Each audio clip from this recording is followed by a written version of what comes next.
Today I'm going to be reading Because of Winn, Dixie by Kate DiCamillo, Chapter 14.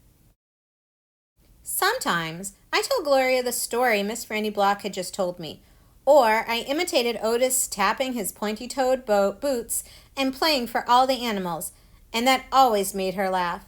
And sometimes I made up a story and Gloria Dump would listen to it all the way through from beginning to end. She told me she used to love to read stories, but she couldn't anymore because her eyes were so bad. "Can't you get some really strong glasses?" I asked her. "Child," she said, "they don't make glasses strong enough for these eyes." One day, when the storytelling was done, I decided to tell Gloria that Otis was a criminal. I thought maybe I should tell an adult about it, and Gloria was the best adult I knew. "Gloria," I said. "Mm-hmm," she said back. "You know Otis?" "I don't know him, but I know what you tell me about him." "Well, he's a criminal. He's been in jail. Do you think I should be afraid of him?" "What for?" "I don't know. For doing bad things, I guess. For being in jail." "Child," said Gloria, "let me show you something." She got up out of her chair real slow and took hold of my arm. "Let's the two of us walk all the way back to the back of this yard." "Okay," I said. We walked and Winn-Dixie followed right behind us. It was a huge yard, and I had never been all the way back in it. When we got to a big old tree, we stopped. "Look at this tree," Gloria said. I looked up. There were bottles hanging from just about every branch. There were whiskey bottles and beer bottles and wine bottles all tied on with string, and some of them were clanking against each other and making a spooky kind of noise. Me and Winn-Dixie stood and stared at the tree, and the hair on the top of his head rose up a little bit, and he growled deep in his throat. Gloria Dump pointed her cane at the tree. "What do you think about this tree?" I said, "I don't know. Why are all those bottles on it?"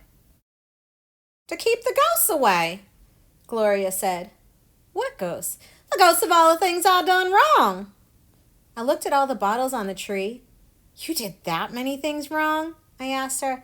"Mm-hmm," said Gloria. "More than that." "But you're the nicest person I know," I told her. "Don't mean I haven't done bad things," she said. "There's whiskey bottles on there," I told her. "And beer bottles." "Child," said Gloria Dump, "I know that. I'm the one who put 'em there. I'm the one who drank what was in 'em." "My mama drank," I whispered. "I know it," Gloria Dump said. "The preacher says that sometimes she couldn't stop drinking." "Mm-hmm," said Gloria Dump again.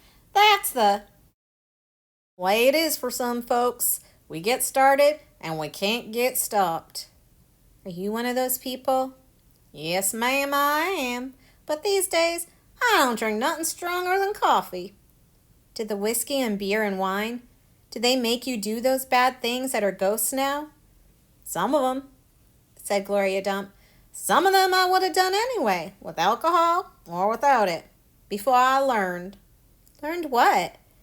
"Learned what's the most important thing." "What's that?" I asked her.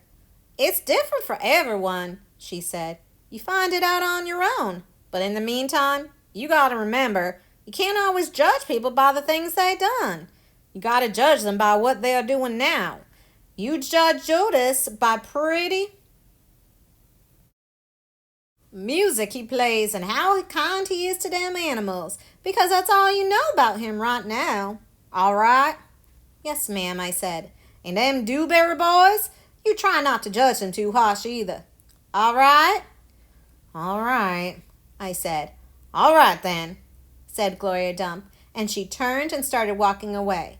Winn-Dixie nudged me with his wet nose and wagged his tail. When he saw I wasn't going, he trotted after Gloria. I stayed where I was and studied the tree. I wondered if my mama, wherever she was, had a tree full of bottles, and I wondered if I was a ghost to her, the same way she sometimes seemed like a ghost to me.